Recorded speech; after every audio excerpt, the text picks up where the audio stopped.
Good afternoon, Fantasy Bay. Welcome back. Today, we're going to be going over your waiver wire options for Week 15. So, let's get it started. And a special congratulations to everybody who's watching this, because I'm assuming if you're watching my waiver wire show, you are either in the playoffs and you made it past the first round, or you're my mom. Hi, Mom. So, I dressed up a little bit today. I decided to wear a tie. Get in the spirit. We should all be celebrating, people. You either had a bye and you got to kick up your feet and just watch all these other peasants play for their spots in your title run, or you fought your way here and you are victorious. It is worth celebrating, people. But don't celebrate too much. We still got some work to do, so let's get it started. All right, quarterback position. I have been telling everybody and their mother to pick up Ryan Tannehill for about a month now. If he's still in your waiver wire, I'd grab him. Plays the Texans, and this game means something. And that matters in fantasy football. You don't want a team that's going to be playing. If they're losing, then they're just going to be like, whatever, man. I don't care about this game. If we lose, we're not making the playoffs anyways. You want your team fighting for something. You want every possession to matter. You want all your starters to stay on the field to the end of the game. And if there's overtime, thanks, sweet Lord, baby Jesus, more points. All right, so Ryan Tannehill's been playing very well. You need to play him. Jimmy Garoppolo, Mr. GQ himself. I think that he's a great play this week going against the Falcons. He did work last week against New Orleans, and Falcons defense is no New Orleans. So I think that he should be fine, and I think he's a good play. Next, let's go to Ryan Fitzpatrick, as I like to call him, Fitzmagic. I've got the magic in me. Fitzmagic is here to play, and he's going against the Giants. The old man special. Love it. I also like Eli Manning this week as well. I think that he had a nice first half last week against the Eagles. I think that he can do that again against the Miami Dolphins. I also think that Mitchell Trubisky will be a solid start. He's starting to use his legs, and the last couple games, 3 touchdowns, 300 yards, 200 yards. Not too bad. 60 yards on the ground and a rushing touchdown.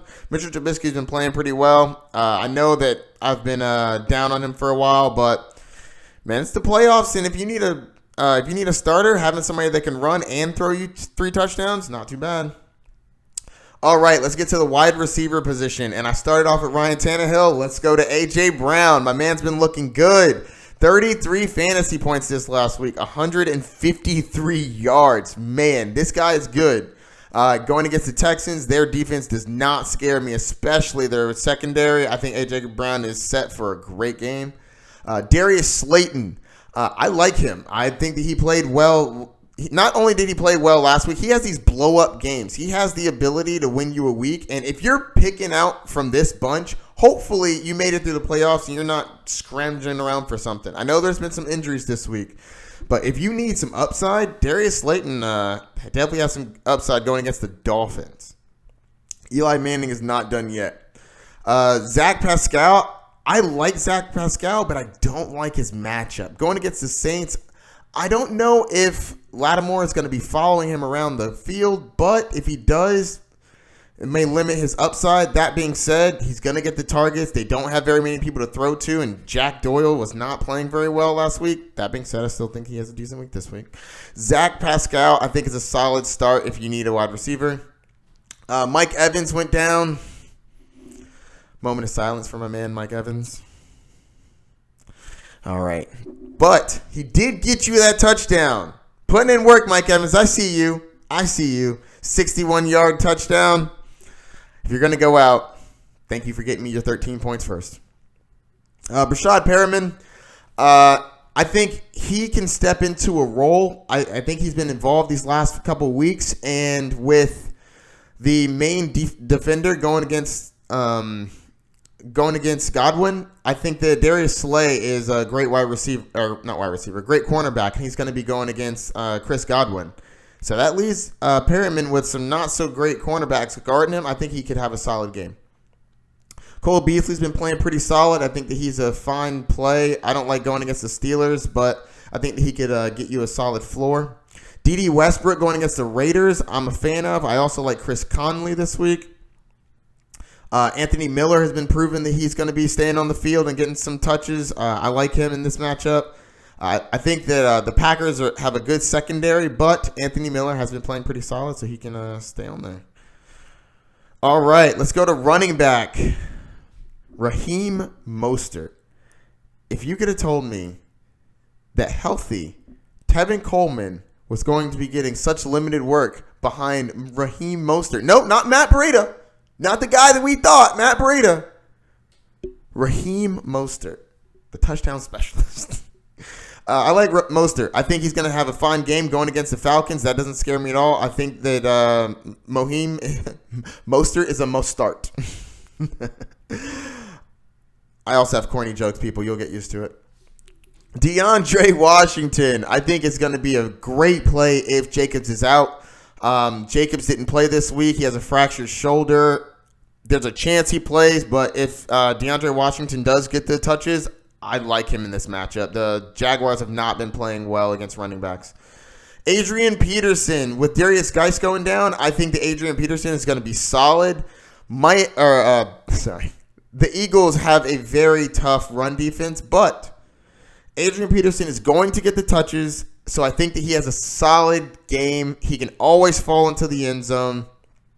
I also like Chris Thompson in this game. I think that they're going to be down, so they're going to have to throw the ball, and Adrian Peterson doesn't get that receiving work. So Chris Thompson could see 6 to 7 targets this game.